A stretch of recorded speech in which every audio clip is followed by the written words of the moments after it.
欢迎来到新兴消息频道，请订阅频道，所以大家不要错过当天最热门的新闻。我们今天的时事通讯包括以下内容：白鹿北上还没上线就被女二李婉达艳压，是人上还是好欺负？白鹿主演的年代剧《北上》尚未播出，却因女二号李婉达的美貌引发热议，这究竟是人善还是好欺负？近日，由白鹿、欧豪等主演的年代剧《北上》正式官宣定档，将于3月3日在央视一套播出。这部剧早在拍摄阶段就备受关注，尤其是女主角白鹿的形象突破让人大为惊讶。剧中，她以短发造型示人，皮肤被晒得黝黑，甚至还戴上了牙套，整个人看起来像个假小子，完全颠覆了她以往清新甜美的荧幕形象。因此，不少网友戏称白鹿变成了灰鹿。然而，令人意外的是，《北上》尚未播出，网络上关于白鹿被女二号李婉达艳压的话题却早已铺天盖地。李婉达在剧中饰演的马思义设定是校园校花，无论是妆造还是人物设定都极具吸引力，这在一定程度上占据了优势。从曝光的剧照来看，李婉达的造型精致，妆容清新，而白鹿的造型相对朴素，因此不少网友认为白鹿在外形上被李婉达秒杀，这也让白鹿再一次成为被艳压讨论的焦点。事实上，这并非白鹿首次因女二号而被热议。早在长月烬明时期，饰演女二号的陈都灵凭借一句杀成功抢镜，风头一度盖过白鹿。同样，在白月泛星中，带鹿娃的晋江氏演技也让白鹿显得存在感较弱，这使得网友不禁感叹，白鹿是不是太善良，才会屡次在剧中让女二号有发挥的机会？对于白鹿被艳压这一话题，网友们的观点不尽相同。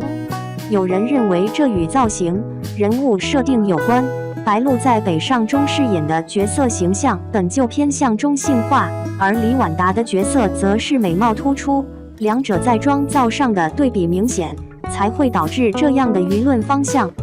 也有人认为，白鹿的表演方式低调，愿意为对手演员提供更多发挥空间，因此才屡次出现被女二艳压的局面。但不可否认的是，白鹿的演技一直在线，她在多部作品中的表现都获得了观众认可。此次在《北上》中，她再次挑战新形象，展现出不同于以往的荧幕魅力。至于最终呈现的效果如何，还需要等到剧集正式播出后再做评判。你怎么看待白鹿此次被艳压的争议？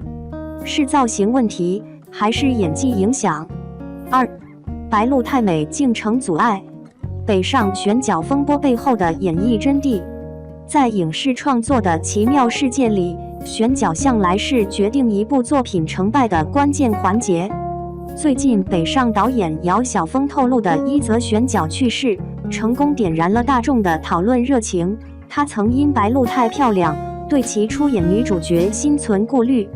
这一爆料，乍听之下令人啧舌，细究起来，却别有一番深意。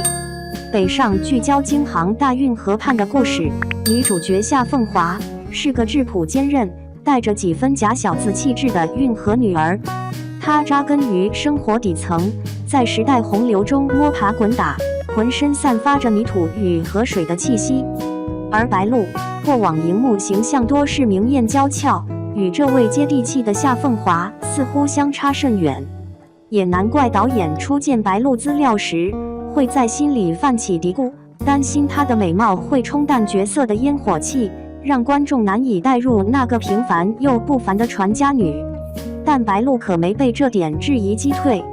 为了拿下这个角色，她开启了一场自我颠覆的蜕变之旅。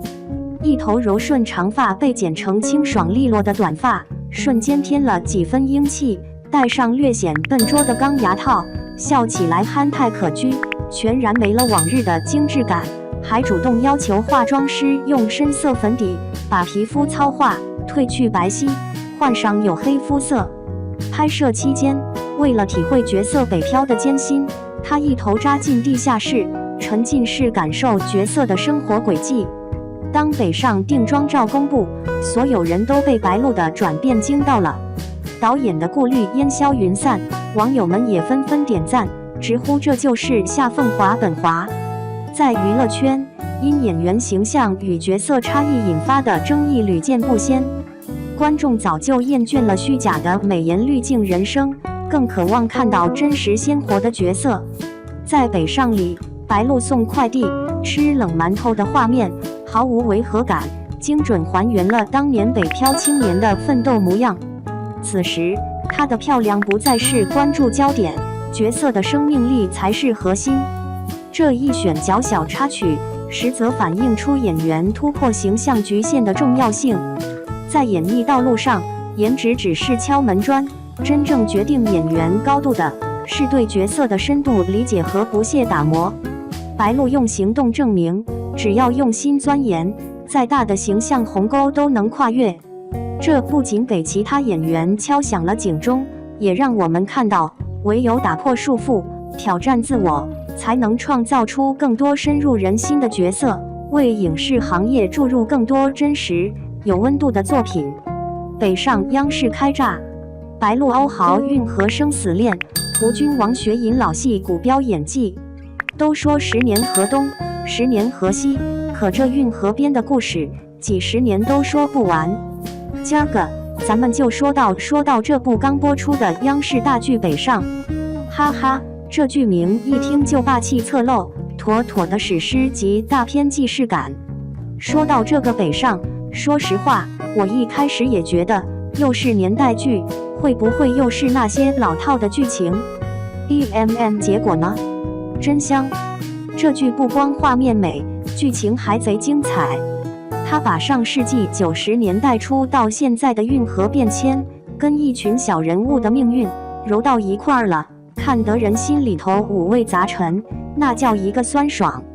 先说说白鹿，这姑娘在剧里演个叫夏凤华的野丫头，带着牙箍，活力四射的追着3轮车跑，那股子青春劲儿，绝了。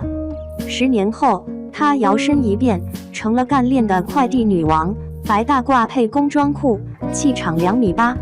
这可不是简单的换装秀，白鹿把这角色从青涩到成熟的转变演绎得活灵活现，看得人心里直呼过瘾。对了，还有欧豪，他演的谢望，从懵懂少年到商界精英，这跨度也够大的。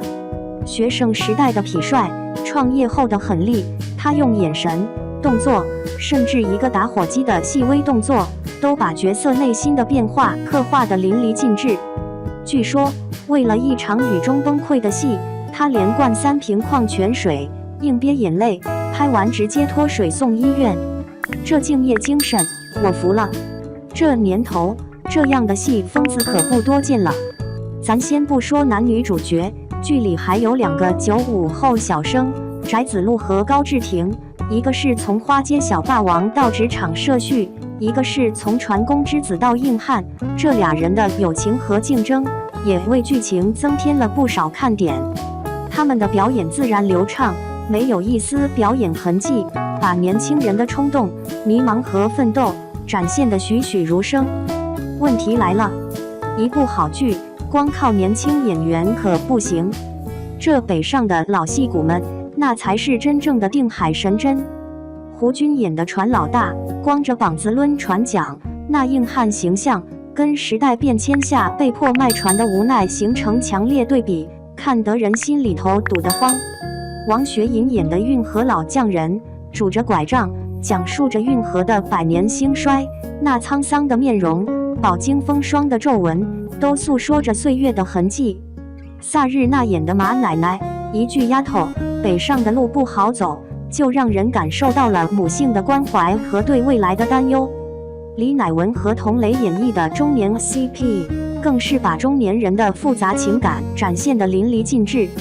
说到这儿，咱们不得不提这剧的配角阵容，冯冰、刘琳等等这些演员的精彩演绎，为这部剧增添了浓墨重彩的一笔，甚至连群众演员都堪称宝藏。剧组为了追求真实，直接请来真正的运河老船工参与演出。这份对细节的追求令人敬佩。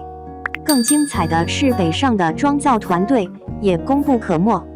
白鹿从戴牙套的假小子到快递女王的转变，欧豪从愣头青到商界大佬的蜕变，都体现了时间流逝的痕迹。这跟某些剧强行压头胶的现象形成了鲜明对比。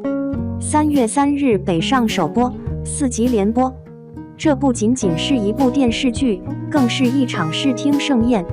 它以精良的制作、强大的演员阵容以及对时代和人性的深刻思考，注定会成为年度剧王。这部剧的成功是多方面因素共同作用的结果。